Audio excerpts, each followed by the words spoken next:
Last episode में हमने देखा था हानशैन गोल्डन लायन के साथ एक अजीब से टापू पर आ गया था। इस टापू पर गोल्डन लायन ने एक बच्चे को जन्म दिया था। ये देखकर हानशैन शॉक हो गया था, क्योंकि उसे जहाँ तक पता था डेमन वर्ल्ड में जो भी क्रिएचर आते हैं वो असल में नेस्ट से आते हैं। कोई भी क्रिएचर डायरेक्टली किसी भी बच्चे को जन्म नहीं देता है।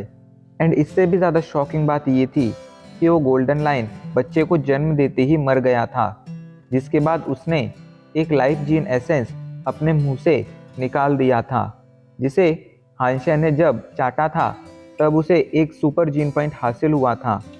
अब आगे सुपर जीन पॉइंट के बारे में सुनकर हानशैन शॉक हो गया था।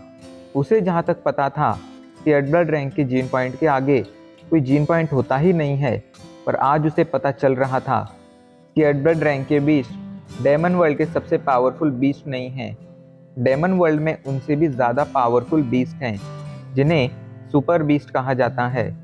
हानशैन अभी के लिए इस बारे में सोच ही रहा था, तभी वो गोल्डन लायन का बेबी हानशैन की तरफ बढ़ने लगता है एंड उस पर पीछे से हमला करने ही वाला होता है, पर हानशैन उसे देख लेता है एंड उस पर जवाबी हमला कर देता है। हानशैन ने ब्लैक नाइट के भाले से इस बीस्ट पर हमला किया था, लेकिन उसका हमला लगने के बावजूद इस बेबी लायन को कुछ नहीं हुआ था। उल्टा वो कई कदम पीछे चला गया था। ये देखकर उसकी आंखें शौक से खुली रह जाती हैं।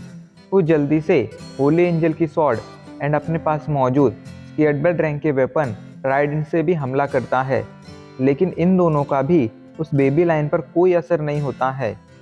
अभी के लिए इस बात ने हानशैन को हद से ज़्यादा सदमे में डाल दिया था। एक म्यूटेंट रैंक का वेपन आसानी से एक स्केयर्ड रैंक के बीस्ट को घायल कर सकता था, लेकिन अभी के लिए उसके पास मौजूद स्केयर्ड रैंक के वेपन्स इस बेबी लाइन पर एक खरोंच तक नहीं ला पा रहे थे। थोड़ा सोचकर वो जल्दी से अपने भाले से उस बेबी लाइन की आंख पर हमला करता है। आंख किसी भी बीस्ट की सबसे बड़ी कमजोरी होती थी। हानशैन ने इसी कमजोरी का फायदा उठाने का सोचा था, लेकिन उसका हमला लगने के बावजूद इस बीस्ट की आंख से खून तक नहीं आया था, उसमें थोड़ी सी चोट तक नहीं आई थी।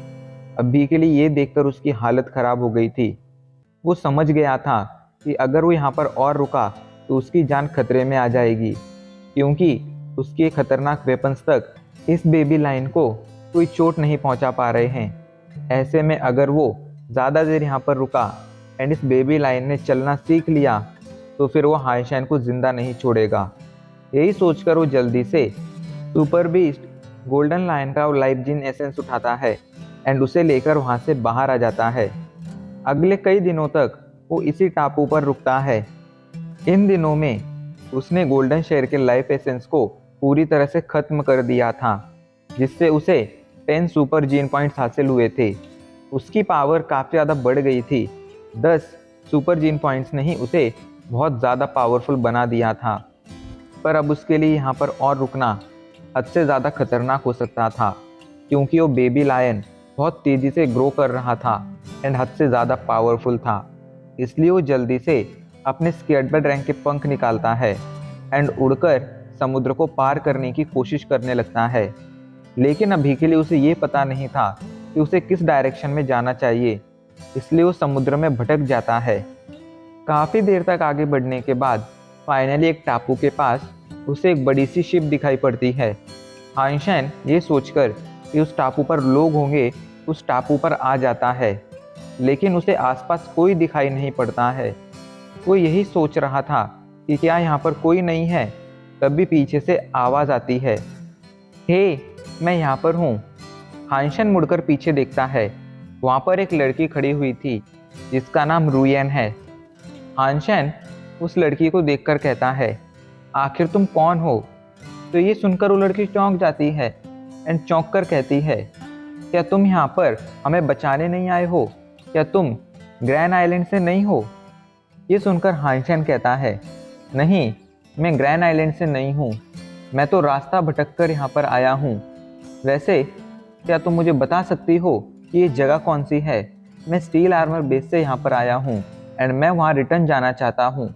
क्या तुम मुझे रिटर्न जाने का रास्ता बता सकती हो? लेकिन ये सुनकर कि हानशैन उन्हें बचाने नहीं आया है, एक के बाद एक वहाँ मौजूद लोग उससे दूर जाने लगते हैं एंड जाते हुए कहते हैं, शायद हमें बचाने कोई नहीं आएगा, हम लोग यहीं पर फंसकर मारे जाएंगे। हानशेन उस लड़की से पूछता है, आखिर हुआ क्या, तुम लोग इतने ज़्यादा निराश क्यों दिखाई पड़ रहे हो? तो ये सुनकर वो लड़की कहती है, इस टापू पर रुकना किसी कैद से बढ़कर नहीं है। तुम यहाँ से कहीं नहीं जा सकते हो। तुम्हें जब तक तुम जिंदा रहोगे यहीं पर रुकना होगा। तुम वक्त के साथ ये समझ जाओगे। ये कहकर वो लड़की वहाँ से जाने लगती है। हानशन उससे काफ़ी सारे सवाल पूछता है लेकिन वो जवाब नहीं देती है। हानशन उसके पीछे पीछे अभी के लिए गुफा में आ गया था जहाँ पर उसे कई सारी चीज़ें दिखाई पड़ती हैं। वहाँ पर कई लोग भी थे। तभी एक लड़का जिसका नाम फूशन था वो हानशन से आकर कहता है, देखो भाई, तुम यहाँ पर नए आए हो इसलिए मैं तुम्हें यहाँ पर बताता हूँ। हमेशा याद रखो कि अगर तुम्हें यहाँ पर हमारे साथ रहना है तो तुम्हें हमारे रूल्स फॉलो करने होंगे एंड मेरी हर कमांड माननी होगी, वरना हम तुम्हें खाना नहीं देंगे। ये सुनकर हानशन चौंक कर कहता है, यहीं पास में तो समुद्र है जिसमें कई तरह के म्यूटेंट रैंक के बीस्ट हैं एंड कुछ स्केयर्ड रैंक के बीस्ट भी हैं। तो आखिर तुम लोग खाने की चिंता क्यों कर रहे हो? एंड चलो, तुम उन बीस्ट को नहीं मार पाओगे तो इस टापू पर भी तो कई तरह के म्यूटेंट रैंक के बीस्ट और स्केयर्ड रैंक के बीस्ट होंगे ना। तो आखिर तुम इतना क्यों डर रहे हो कि हमारे पास खाने की कमी हो जाएगी? उसकी ये बात सुनकर सभी लोग उसे घूरने लगते हैं। फूशन उससे कहता है, ये आइलैंड हद से ज़्यादा खतरनाक है। मैं तुम्हें वार्निंग देता हूँ कि तुम्हें इस आइलैंड पर इधर उधर नहीं घूमना चाहिए, वरना तुम मारे जाओगे।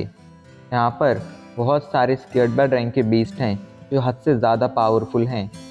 ये सुनकर हानशन कहता है, आखिर तुम लोग स्केयर्ड रैंक के बीस्ट से इतना ज़्यादा क्यों डर रहे हो? मैंने तो आज तक कुछ बीस्ट मारे भी हैं जो कि स्केयर्ड रैंक के थे। ये सुनकर उन लोगों को लगता है कि हानशन बस बड़ी बड़ी फेंक रहा है।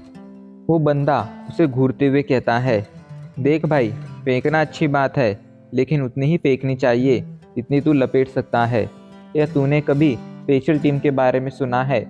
तो हम लोग उस स्पेशल टीम के मेंबर हैं एंड इसके बावजूद हम इन बीस्ट को नहीं मार सकते हैं। एंड जब हम साथ मिलकर इन बीस्ट को नहीं मार सकते हैं तो तू अकेला इन्हें कैसे मारेगा? हानशन ने उसकी पूरी बात सुनी भी नहीं थी। वो कहता है, तो तुम लोग स्पेशल टीम से हो? या कोइंसिडेंस की बात है, मैं भी स्पेशल टीम से ही हूँ। तुम लोग किस रेजिमेंट से हो? उसकी बात सुनकर सभी लोग उसे देखकर हंसने लगते हैं एंड हंसते हुए कहते हैं, क्या तुमने हमें पागल समझ रखा है? तुम स्पेशल टीम के मेंबर कैसे हो सकते हो? तुम्हारी उम्र तो 20 साल भी नहीं होगी। इस पर हानशन कहता है, देखो, तुम लोगों को मानना है तो मानो, लेकिन सच बात यह है कि मेरा नाम हानशन है एंड मैं स्टील आर्मर बेस में मौजूद स्पेशल टीम का कैप्टन हूँ। उसकी बात सुनकर सभी लोग उस पर हंसने लगते हैं, लेकिन तभी अचानक से फूशन आगे आता है एंड कहता है, मैं नहीं जानता तुम कौन हो और कैप्टन हो या नहीं, लेकिन हाँ, मैं ये जानता हूँ कि स्टील आर्मर बेस की स्पेशल टीम की कैप्टन विंजुआन नाम की लड़की है एंड उसकी वाइस कैप्टन गैंगली नाम की एक लड़की है। उसकी ये बात सुनकर हानशन कहता है, तुम लोग ज़रूर यहाँ पर 6 महीने से ज़्यादा पहले से फंसे होगे, है ना? तो इस पर सभी अपना सिर हाँ में हिला देते हैं। ये सुनकर हानशन कहता है, इसी वजह से तुम लोग ये नहीं जानते हो कि क्विंजुआन अपने आप को एक इवॉल्वर बना चुकी है। वो इवॉल्वर बनकर एडवांस डेमन वर्ल्ड में चली गई है। अब वो स्टील आर्मर बेस में मौजूद स्पेशल टीम की कैप्टन नहीं है, मैं वहाँ का कैप्टन हूँ। ये सुनकर सभी लोग उससे उसकी आइडेंटिटी का प्रूफ मांगते हैं, लेकिन हानशन कहाँ यहाँ पर डॉक्यूमेंट लेकर आने वाला था। इसलिए वो कहता है, तुम लोगों को मेरी बात माननी है तो मानो, नहीं माननी है तो मत मानो, मुझे इससे कोई फ़र्क नहीं पड़ता है। उसकी बात सुनकर यूरेन आगे आती है एंड कहती है, अगर तुम ये कह रहे हो तो मैं तुमसे एक सवाल पूछती हूँ। अगर तुम स्पेशल टीम के कैप्टन हो तो तुम ज़रूर क्विंजुआन को बहुत अच्छी तरह से जानते होगे, है ना? तो तुम मुझे ये बताओ कि आखिर उसके लेफ्ट कान के पीछे क्या है? ये सुनकर हानशन थोड़ा सोच में पड़ जाता है एंड फिर याद करते हुए कहता है, अगर मैं गलत नहीं बता रहा हूँ तो उसके लेफ्ट कान के पीछे तो कुछ नहीं है, लेकिन उसके राइट कान के पीछे एक रेड कलर का बर्थ मार्क है। ये सुनकर अभी के लिए यूरेन शॉक हो गई थी। वो शॉक होकर कहती है, मैं नहीं जानती हूँ कि तुम कैप्टन हो या नहीं, लेकिन हाँ, अगर तुम उस बर्थ मार्क के बारे में जानते हो तो तुम क्विंजुआन के काफ़ी करीब ज़रूर होगे, क्योंकि क्विंजुआन अपना वो बर्थ मार्क किसी को दिखाती नहीं है। अक्सर वह अपना वो बर्थ मार्क छिपा कर रखती है। हांशन यूरेन से पूछता है, क्या तुम भी स्पेशल टीम से हो? तो इस पर यूरेन ना में सिर हिलाते हुए कहती है, नहीं, मैं स्पेशल टीम से नहीं हूँ, मैं स्टार ऑर्गेनाइजेशन से हूँ।